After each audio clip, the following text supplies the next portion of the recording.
Ikalawang linggo pa ng Pebrero na magsimulang mameste mga army worms dito sa Santo Domingo, Nueva Ecija. Akala ng mga magsasaka simpleng uod lang at kaya pang agapan ng mga pestisidyo, pero hindi mapigilan ang pagkalat ng mga peste. Ayon sa Municipal Agricultural Office ng Bayan, mahigit 400 ektaryang sakahan ng apektado. Pinaka-apektado ang 70% ng mga taniman ng sibuyas sa Santo Domingo. Sa katunayan, state of calamity na sa bayan dahil dito.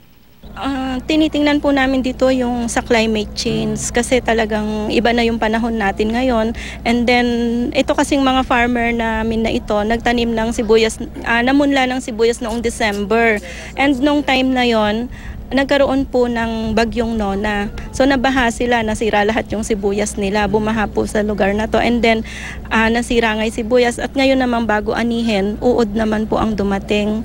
Parang hindi nga namin matrace kung saan galing yung uod na to eh. Parang bigla na lang siyang sumingaw.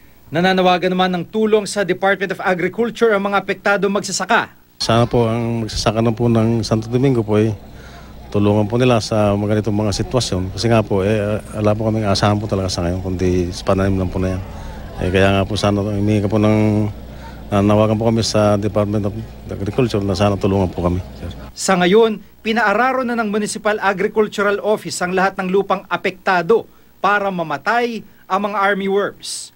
Kapag namatay ng peste, saka nila ito tatamnan ng bagong pananim.